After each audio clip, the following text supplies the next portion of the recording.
Welcome back to Inkvestigation, where we draw out the truth behind the world's most baffling true crime stories.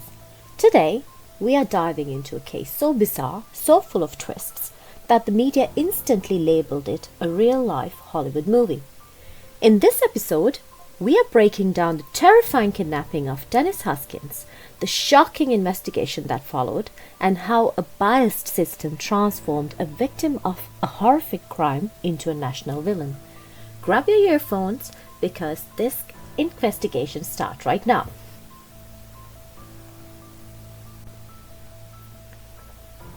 March 23rd, 2015, Vallejo, California.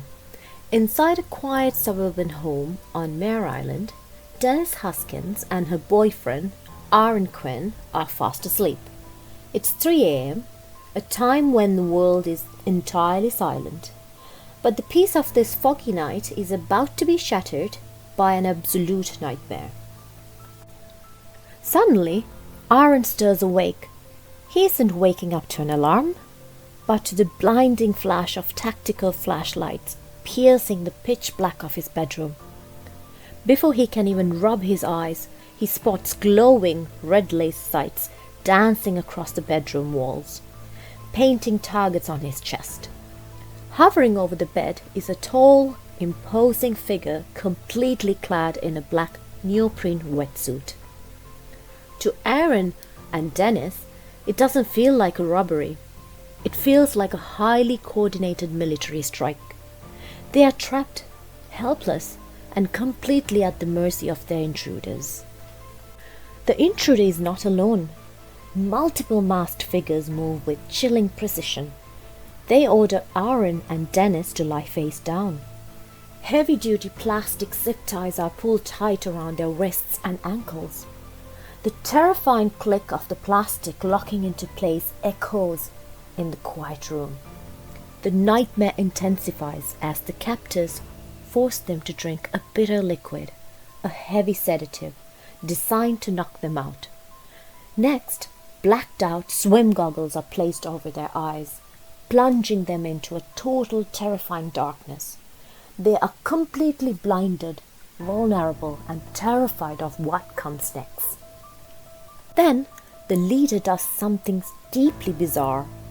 He hits play on a pre-recorded audio track. A calm, professional-sounding voice fills the room, stating they are a highly sophisticated professional kidnapping ring.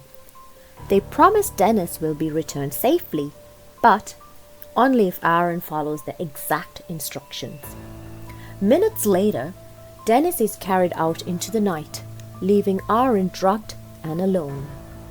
Hours pass. The heavy sedatives finally begins to wear off, and Aaron stumbles awake into an empty house. Denise is gone. The kidnappers have left him strict orders. Do not call the police, wait for our ransom demands, and do not move. If he slips up, they warn, Denise will pay with her life. Terrified and desperate to save his girlfriend, Aaron makes a choice. He breaks the rules and contacts the Vallejo Police Department. He tells the detectives everything: the wetsuits, the laces, the swim goggles, the audio tape. It sounds like a Hollywood movie script, and that is exactly the problem. Instead of launching a massive statewide manhunt to find a missing woman, the detectives turn their focus entirely on Aaron. They strip him of his clothes, lock him in a harsh white interrogation room, and grill him for 18 grueling hours. They don't believe a single word. To them, Aaron isn't a victim. He's a murderer covering his tracks. While the Vallejo police waste critical hours trying to break Aaron in the interrogation room, the kidnappers realize the authorities aren't playing ball. They decide to bypass the police entirely. On March 24th, a prominent editor at the San Francisco Chronicle opens his email to find a message from an anonymous sender. Attached to the email is an audio file. When the journalist hits play, a familiar voice fills the room. It's Denise Huskins. She states her name, verifies the date, and mentions a recent news event to prove the recording is live. Her voice is shaking, but clear. She's alive and she's being held hostage. The kidnappers demand a ransom of $8,500. It's a shockingly low amount for such a complex operation, which only confuses the journalists and the FBI. Despite this undeniable proof of life, the local police remain stubborn. They refuse to pivot their investigation, convinced that the audio file is just a part of an elaborate trick. On March 25th, 48 hours after she vanished from her bed, the story takes its most bizarre turn yet. Denise is suddenly dropped off in Huntington Beach, California, her hometown, located over 400 miles away from Vallejo. She's walking down the street, carrying a duffel bag, completely physically unharmed. The country breathes a sigh of relief, but that relief instantly turns to hostility. The Vallejo Police Department is embarrassed. They had spent 2 days treating this as a homicide, and now the victim has simply walked back into public view. Instead of offering support, the police go on the offensive. That very night, Vallejo police hold a massive press conference. Before the media cameras, a spokesperson confidently declares the entire kidnapping a hoax. They accuse Denise and Aaron of wasting government resources, explicitly comparing the case to the hit movie and book Gone Girl.